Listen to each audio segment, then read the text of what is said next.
Welcome into another exciting edition of Locked On 76ers. He's Keith Pompey. I'm Marc Farzetta. We're going live today because I need to ask Keith this very important question. Are the 76ers too locked in to Quinton Grimes and missing out on talent elsewhere? We'll discuss that and more in this edition of Locked On 76ers.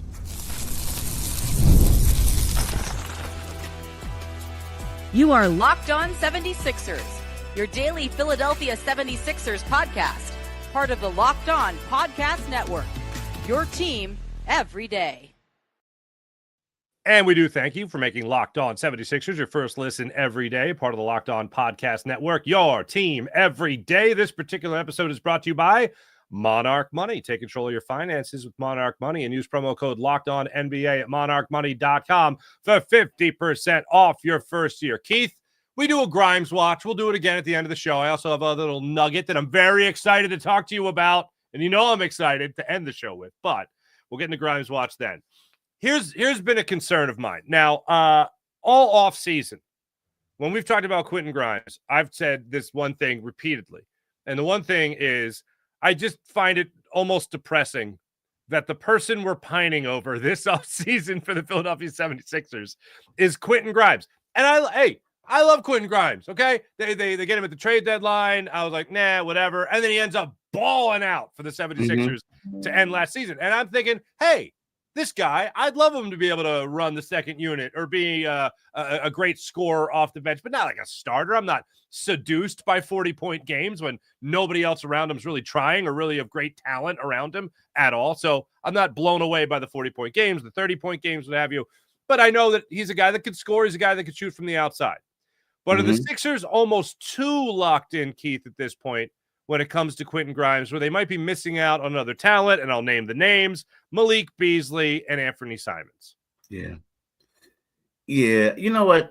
It's one of those things where when we look at both of them, now it's funny how Boston was saying, everybody's like, oh, teams want to acquire him. Now Boston is saying they're going to keep him. Of course they're going to keep him, right?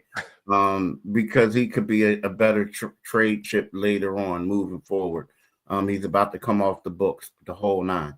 They don't want to take on additional salary. Now, the thing about Malik Beasley, I do think that this is something that happened late, like later on. You know what I mean? And then when we talk about the 76ers, it was kind of like we knew that Quentin Grimes were their target from the beginning. The moment that they traded for him and he scored his first 40-point game, 40-point performance, we were like, okay, they got to keep him. And I felt like they felt the same way, right?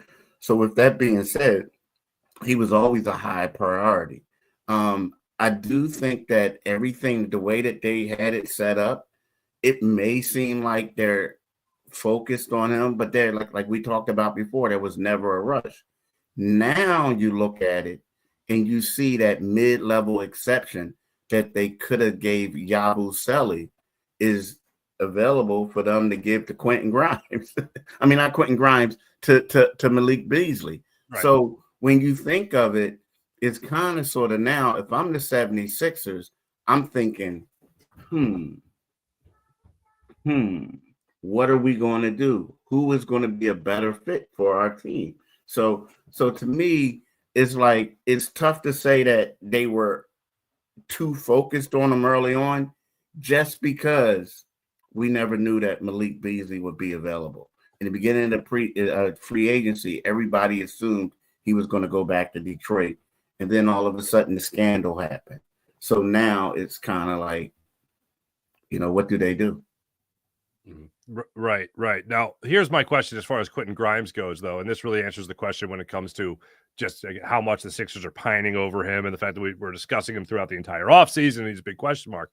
Let's step into what I believe to be a fantasy world here, but yet that's the world that is the reality of the 76ers, and that's a world where Paul George is healthy and Joel Embiid's healthy, the world of, we're competing for an NBA title, not just trying to make the playoffs or make it out of the second round, but competing for an NBA title.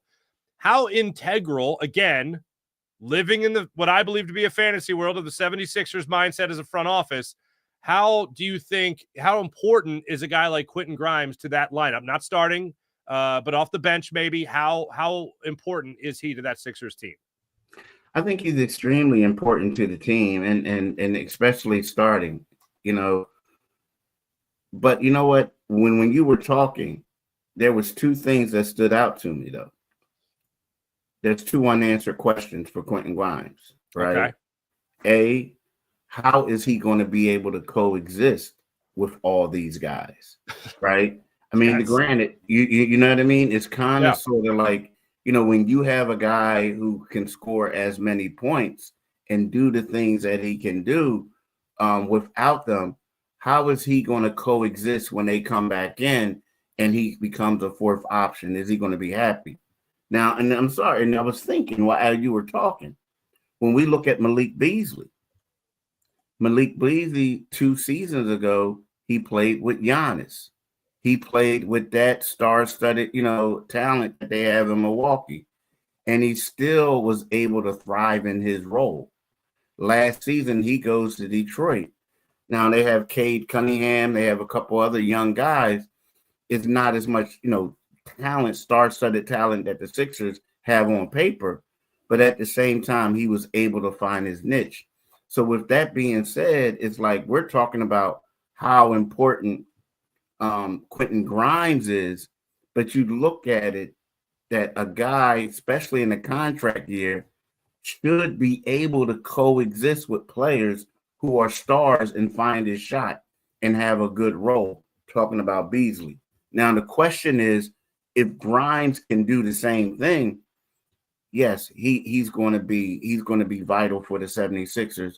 And it's not just because of his shot making. It's because of what he can do on the defense. Now, I'm not saying Quentin Grimes is a lockdown defender, but at 6'5", he is a taller presence than a Jared McCain. You understand? He's more experienced than a VJ Edgecombe. But the question mark is, how is he going to fit in on the offensive end? All right, money aside. Okay, I know it's a big thing to put aside, but let's just talk about playing the game of basketball here. A guy, if most people watching the NBA know that Quentin Grimes is not a regular 40-point scorer on a good basketball team, does Quentin Grimes know that? Now, to involve the money for a second before you answer that, like, I understand that he knows because he had those games that he could cash in a lot more so than he would if he didn't have those games, if he was still just, a role player and never really became the number one guy for a month like he was here in Philadelphia. Does he know that, this can help my pocketbook. This can certainly help the wallet. This can help the finances.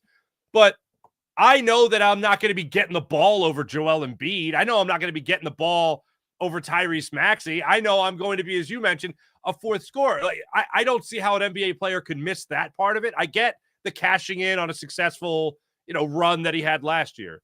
But what I don't understand is how that would change his mindset to think, oh, well, I can't be just a role player. I've already proven I can be the guy. Like, he's not thinking in that way, do you think? You said take the money out of it. I do think that let's face it, he was a McDonald's All-American. Mm-hmm. He was Mr. Basketball in the state of Texas the year before Tyrese Maxey was. Oh, boy. Out of high school, he went to Kansas. He was like the prime recruit at Kansas. And then he transfers to Houston. But then he gets into situations where he's saying, I'm good, but I'm not getting the opportunities to show how good I am. Oh, boy. So, yeah, I do believe that he thinks that he can get it done. Now, again, I think that he's smart enough to know that I got to get in where I fit in and be a team player and a role player. But when you have that type of resume that he's had, you think you're that dude. And a lot of guys in the NBA think that. They just think it's all about what opportunity I'm getting. Like, who's ahead of me? Do I have to fulfill this role or not? Yeah, that's what I was worried about. Because, again, living in the world that the Sixers are in right now, which I just think is such a fantasy world. I want it to be true. I want their fantasy to come true, Keith. I really do, because that means that it comes true for all the Philadelphia Sixers fans that are holding on to that hope. You know what I mean? And I love these people. But looking at Quentin Grimes as a number 1, number 2, or even number 3 option on a basketball team where any of these guys are healthy just doesn't make a whole lot of sense for me. Hey, I love the confidence. And if he could be like a Malik Beasley was in Milwaukee, for instance, or if he can be even him or McCain, be that type of guy that's going to be that role player off the bench, even where they can depend on that kind of spark if the offense isn't going the way they want it to. Like, I think he can do that, and I want him to have the confidence he can do it. I just want to make sure that he understands in the pecking order of things here, he's very much behind Tyrese Maxey, and in the healthy run of a Sixers season for a month, for 2 months, whatever it might be, he's not taking reps away from Joel Embiid. He's not, or excuse me, shots away from Joel Embiid or Paul George in that instance. I get the money part. You should cash in on what you proved you could do at the NBA level, albeit what the circumstances were. But in terms of thinking that you deserve the ball more than some of these other guys on the team, that I hope is something that settles into the brain rather quickly with Quentin Grimes, and he realizes where he is in that pecking order. That's more of a concern for me down the line than it is anything that has to do with the financial aspect of it. Yeah, I think that he's smart enough to know, like, yo, this isn't my team. But that's a good way to put it. Yeah. He's smart enough to know that this isn't my team. But I think that has enough confidence to believe that if given the opportunity, he can elevate him. And the reason why I'm saying that is, aside from his resume, when you talk about when he was with Dallas and Klay Thompson missed a couple games, Quentin Grimes was balling. You know what I mean? He really was. Now, it was a disaster in Detroit. But at the same time, New York, it was kind of like a different role, 3-and-D, so to speak. So to me, I feel like he has that confidence to say, look, if given the opportunity, I can. And look, part of it is like, let's look at Tyrese Maxey. And it's not a knock on Tyrese Maxey or anything like that. But if you look at their paths, we're talking about two guys, Mr. Basketball, like they were the guys in Texas, different years. Maxey was a 22nd overall pick. This guy was a 25th overall pick. Maxey comes to the Sixers.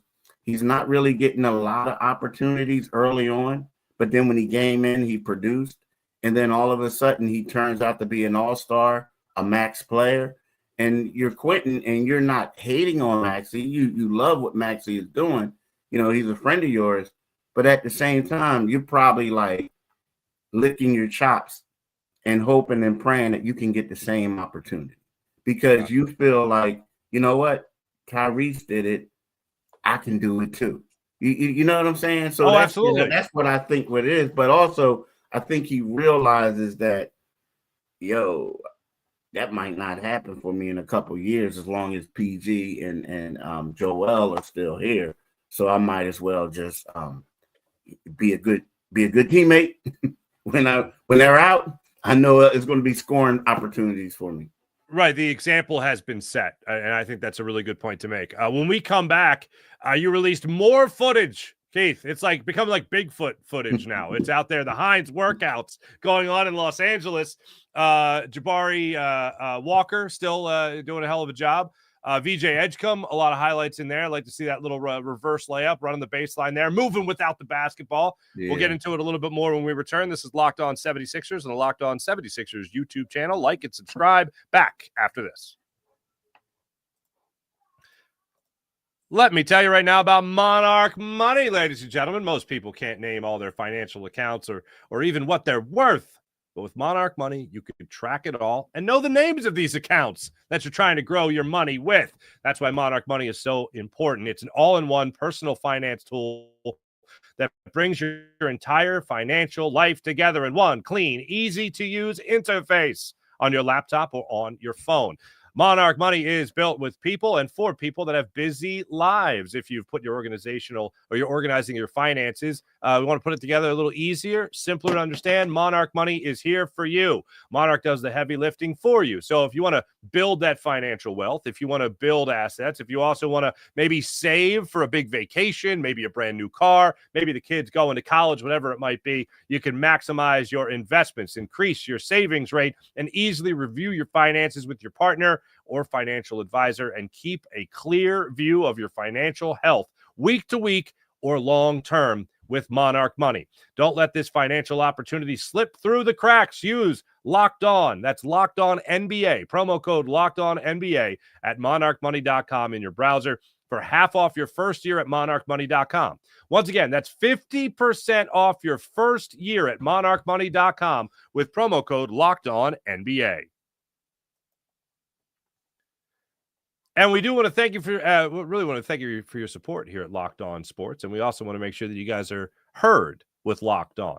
That's why we've put together a listener request, a survey, if you will. Locked On wants to hear from you. We've put a survey together to learn more about our listeners and make your favorite podcast even better. This is your chance to tell us what you like, what you don't like, and also answer questions about our advertising. Go to lockedonpodcast.com/survey to get started. That's lockedonpodcast.com/survey to get started. Everyone who completes the survey will enter for a chance to win a $100 Amazon gift card. Again, thanks. And go to lockedonpodcast.com/survey, and you could find the link in the show notes as well. Thanks for helping us out at Locked On, and thank you for your support. Keith Pompey, getting all the videos. You're getting all the videos. You're releasing all the videos. It's some other ones I didn't post. I wanted to post, but they were kind of bad. Like, and if I would have posted them, people are like, "Oh, look at him hating! Look at him hating!" Like, nah. Like too much like the Y, too much like pickup games at the Y. Yeah, man, it's too much. Like, bruh, what are you doing? Like, that's not your game. Why are you shooting that shot?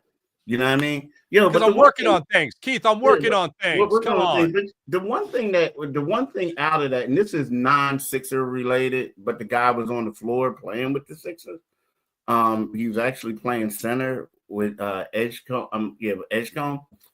The dude Kevin Looney, who plays for Golden State, like, he was showing me some 3-point range. And now again, it was corner threes, but I'm like, Kevin Looney?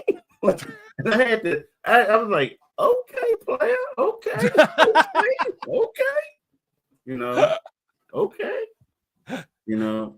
I need a drop of you just saying, okay, player. I just need that. I need to create a drop with that. Okay. So that's I like, okay, yes, it's not Sixer related. However, that does tell you the level of what to expect kind of from summer. It's not even summer. I keep on saying, like, wanted to say summer league or summer camp, which is kind of what it is, but it's really just NBA guys getting runs with some direction from their team. Obviously, a Connect show in Rico Hines with the Sixers. Maxi's out there. VJ Edgecombe's out there. Jabari Walker's out there. Justin Edwards is out there, which, by the way, for a guy that has worked himself into an NBA player like Justin Edwards has and certainly worked his way up through the 76ers, he had a rough summer league. He had a rough summer league. So it's not a headline of the offseason, but I will say that I like the idea of Justin Edwards still being a part of it, of Justin Edwards still putting in work, because you signed a new deal with the 76ers last year, and they're giving you an opportunity to play. And you talk about guys that have a high sense of confidence. You're talking about what, the number one basketball player in the country at one point, a high school basketball player? He was. And then VJ Edgecombe had a little humble pie that he put down on him. But in all seriousness, this is a guy that's looking to regain some confidence and play at an even higher level and take his game to the next level. So after, I'll term it a bit of a rough summer league, just seeing him continue to put in the work is a good sign. But all eyes are going to be on VJ Edgecombe and what he is doing. And one of the highlights you had out there was a good thing, because offensively, I think he's going to have to find his way through the NBA without the ball in his hands.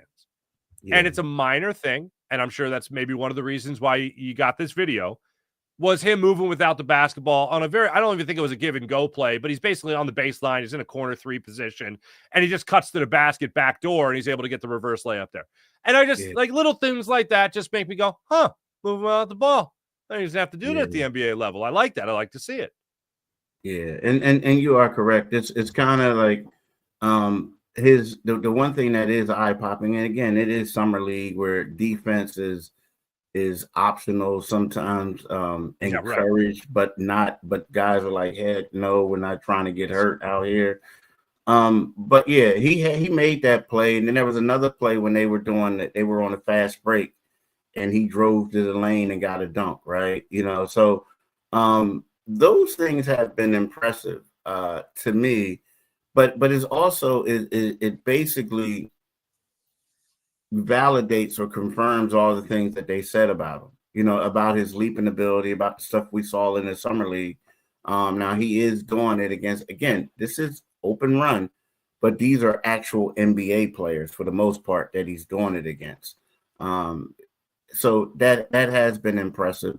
You know, the one thing that I really noticed a lot about him, though, is that, you know, just like the summer league, he is doing a lot. Now, again, those 2 plays, he was off the ball, but it seems like they are focusing on him doing a lot of ball handling, right, in these workouts.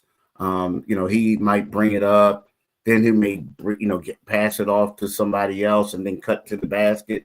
However, but he is like setting up the offense and doing things. And, you know, this is something that he said that he really, truly wants to do. He wants to prove to people, or not prove to people, I shouldn't say that. He just wants to take that as the next step and become a better ball handler, to be a more diverse basketball player. But can I say one thing, though? The one thing is, when we look at these videos, when I look at VJ Edgecombe, I'm saying to myself, okay, I see it a little bit, right? You look at Jabari Walker and you're saying to yourself, okay, I get it. You know what I mean? Role player. He's not doing anything that's ultra impressive, but at the same time, he's fitting in. He's doing, you know, he's fulfilling the role. The one thing that I might have to say is, and like Justin Edwards, you know, I would like to see more out of him in these videos. I mean, I just would. You know, there are times where he's turning the ball over. You're seeing him. I don't know if they're working out early in the morning and he's tired, but it just seems like his shot is off. And he just looks a little out of sorts. And this is one of those games, just like the summer league, where you expect him to be more of a showcase his skills. And I get it. I understand what everybody's saying about him. Like, he's a good player when you have him going up against, playing alongside Joel Embiid, Paul George, Tyrese Maxey.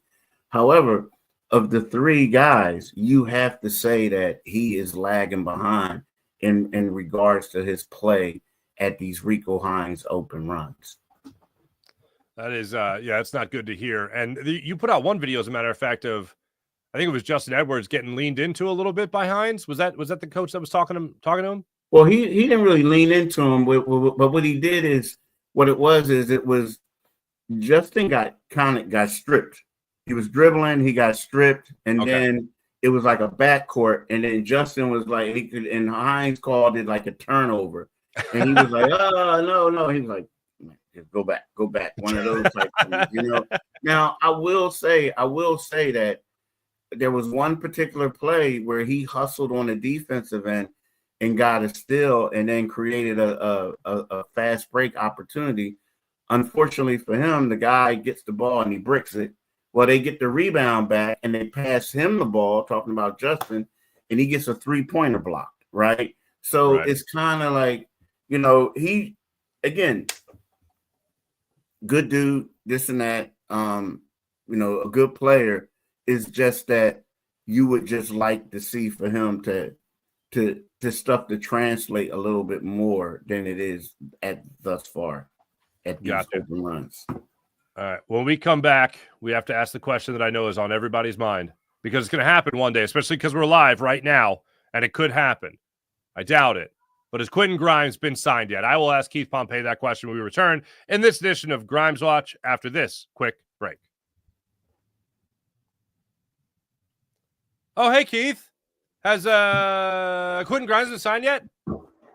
Man, you got me a little bit too quickly. I was like, wait, let me get something. Nah, but guess what? The Eagles are about to start. Oh! The Eagles are about to start. Oh, man. Yeah, Saquon. Wait, is that this year's? Is that a Sports Illustrated from this year? Yep. It's the preview. This week. Boy. Yeah. Saquon Barkley is ready to run it back. Yeah. You know, I'm gonna share this with you because we both a little bit. So you know what, this was like, I don't know what maybe in the 7th grade or something like that. So they gave me a subscription to Sports Illustrated, and and then when I went to college, they start mailing it there. My friends used to get mad at me because like I wouldn't do the Sports Illustrated would come on Thursday, whatever day it was, Thursday.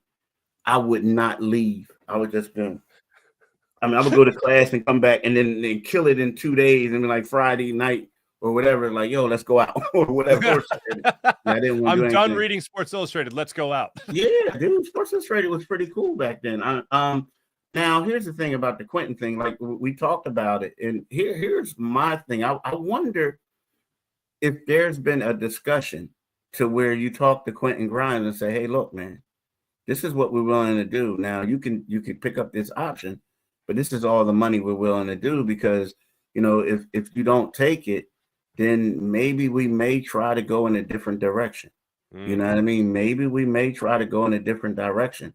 I wonder if that, and then I also wonder how serious, like now, to me, if you had to choose between the 3 players, Quentin Grimes, Anthony Simons, and Malik Beasley, I'm going Simons all day because I feel like he has the potential to become a young star, right? Yeah. I do. And I like that matchup with him and Tyrese Maxey. I do. Now, the thing, I think if you get him, it complicates things with everybody else. You know what I mean? Because, like, he's a guy that you really want to play. But if you're the 76ers, what is that discussion like now with the fact that that Malik Beasley is sitting out there and there's a possibility? Because, you lose. And we talked about it before. There's a chance that you can lose some flexibility. Wow. Yeah, no, absolutely. Yeah, no, there's absolutely a chance you can lose flexibility. That's been the one thought I've had on Quentin Grimes is that does the Beasley availability, does the possibility, even the conversation of Anthony Simons being available, the chance of it, does that at all expedite the process of Quentin Grimes? Now, still, the play for him is to drag this out as long as possible. And I agree with what you've been saying is we're probably not going to see anything until like the end of September, early October. Like that's where I think you're going to be seeing things at the earliest really go down. That's where I think everything gets expedited when it comes to Grimes. One thing I said, there's really one thing optimistic that I really wanted to talk about. One fun thing, Keith. A couple weeks ago, we talked about the Allen Iverson jersey coming back, the black Sixers jersey coming back with the swooshing basketball underneath it, right? Underneath the Sixers, right? That makes me very excited. That makes me very happy. That is my childhood. I love that. Now they're bringing back a court, the Iverson era court. Have you seen the renderings of this yet? I saw Crossing Broad. Yeah, I saw that. Yeah. Keith. Oh, now I'm excited. Now you might as well just put me in a time machine and put me back in, early high school days, late grade school days of the Allen Iverson era really coming back. And one of the things I really look forward to, because his game in terms of his speed and his quickness remind me of AI, just those two things specifically, in Tyrese Maxey, seeing him wear that jersey, seeing him fly around the court. I'm just going to ask Tyrese Maxey, if he could just get cornrows for those games, that would really help me get back in time. I can't tell you how excited I am, Keith.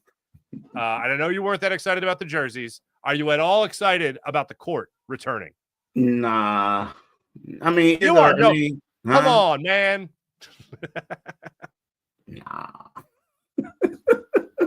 I mean, no, I don't get. I mean, it's weird. It's weird. I don't. I mean, to me, like, okay, it's a weird situation. So, like, let's say they wear these jerseys and they lose their first 5 games in them, and people are like, oh, I don't wear the jerseys anymore. Like, like I don't know. No, I don't get, in the meantime, it's weird. Like, I didn't really get caught up. I don't get caught up in stuff like that. Like, again, I told you, like, to me, I want the league to go back to the home whites and then the road blues. And then maybe on certain days you can wear the black or whatever. But for the most part, or road red. Here's the deal. Like, I just don't get into all these different jerseys because to me, it's just, I get the marketing aspect, but I think it's tough for a family nowadays. And again, this is me thinking old, but think about this. these jerseys cost a lot of money. So if you go with the alternate jersey of last year or 2 years ago, people are like, dang, man, you got on an old jersey. Well, these jerseys cost like $75 to $100 a pop. Yeah, right. So right. people are going out there and buying them. And it's kind of like, to me, it's just, I mean, the tickets already cost enough, but you got to keep up with the trend. Like, I remember when I was a kid, it was kind of like, I remember this, you're going to laugh at this. So I wanted a sheepskin jacket, right? Everybody was wearing sheepskin jackets. No, seriously. What year was this? Man, I was young. I might have been, I don't know, it might have been in the 6th grade or something. Like, I was young, dude. And I was like, Mom, can I get a sheepskin jacket for Christmas? And so she was like, yeah, I'll get you a sheepskin jacket, but you know you're going to have to wear that next year too. Well, Mark, I'm just going to tell you this. The next year came out, no one was wearing sheepskin jackets anymore. And my mom was like, yo, what did I tell you? So guess what? I was getting clowned for wearing a sheepskin jacket a year when it was out of style. So then all of a sudden I start getting like Yves Saint Laurent jackets, and a lot of people weren't wearing them. So what happened is, it was like, the reason why I started doing that is because I wasn't keeping up with the trend. It was a nice jacket and no one could clown me. Because then the bomber came out, like the big bomber jacket came out the next year, and I had an Yves Saint Laurent, but no one was clowning me like they were when I was wearing that daggone sheepskin like 2 years later. So I believe we've cracked a nut here, my friend. The reason that you don't get excited about the throwbacks here, as I do, is because you've been hurt in the past, and I'm glad we can have this session to hash this out. I feel like in a way is a way of just getting money from people. Like, definitely. And it's like, if you don't have, like, you know, if you wear, I mean, the one thing that keeps coming back is the filler one, so you can rock that. But it's right. Just different, man. Like, people don't look at those as saying I'm wearing a Dr. J 1985 jersey. You know what I'm saying? Or Charles Barkley jersey. They're looking at like, yo, bro, got on the Tyrese Maxey from 3 years ago, man. Tell him to get the new joint. Nah, I'm not into that. To me, it's a money grab. He's got the Boathouse Row City Connect jersey on. Wow. And look, my man DJ, aka Mr. Sandman, was right. Like, he said, I used to think, he said I used to think the Iverson era jerseys were weak. You know what I mean? Like, to me, I'm with him. Like, the Dr. J era uniforms were fire. Like, the Sixers right on top of it, that was fire. Like, the Allen Iverson one, like, I think that a lot of people who were young, they liked it, you know, this and that. They liked Allen Iverson. The black was cold. It was cold and all that stuff.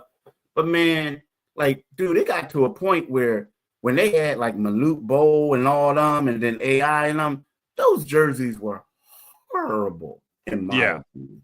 I concur. Wait, are you talking about the ones with the stars? Like, they had the stars? Man, it was trash. They were ugly. Was trash. Like, the Sixers went from iconic jerseys, like the Celtics and the Lakers, to like wearing, I don't know, man. It looked like a sign for like a snowball stand or a like something you got from City Blue, not something that you wear on the basketball court.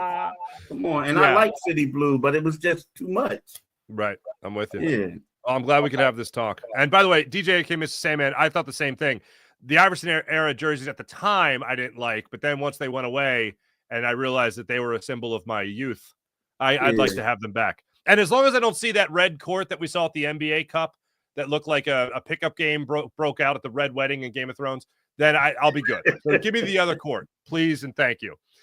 Green Blaze is in here as well. We need a point guard still. Nick Nurse can train Anthony Simons to be a facilitating point guard. All right, well, I would like to see it happen, but I don't think he's going anywhere, unfortunately. By the way, you mentioned, Jake Fisher is one of the people that said he's not going anywhere. I think Chris Mannix also mentioned it as well. So it's out there that they'd like to move him, but it's very much unlikely at this point with the Celtics. But hey, everybody, you got to realize, I'm just going to say this real quick before we go. Sometimes you got to realize this, like, you always say he's not going anywhere. I don't think he will, but you say that because guess what? You want people to offer you more. How much do you really want them? Let's offer you more. But at the same time, you'll be a fool to take them if you can't keep them. Like, if you can't keep this dude, you'll be a fool to take him. Right. His name is Keith Pompey. Ladies and gentlemen, my name is Marc Farzetta. If you're out for the weekend, if you're out tomorrow, we're still going to have a show for you. But if we miss you tomorrow, have a great Labor Day. We hope you really get to enjoy it. And football, college football just around the corner. Don't forget, Locked On's the place to be for college football fans. Locked On and Fire TV present College Football Kickoff, your ultimate college football weekly preview. Drake Troll as well on the of the Big 12, Locked On Big 12 Network, leads the conversation alongside two-time AP Coach of the Year, Gary Patterson, former college star Jesse Holley. You guys can have a great time on Locked On's local experts, as well as those guys will be kicking around college football. A college football preview only Locked On can do. Catch College Football Kickoff every Thursday throughout the season, only on Fire TV. Keith Pompey, I'm Marc Farzetta. Have a great rest of your day, everybody. We will be back with you guys tomorrow for another edition of Locked On 76ers. See you then.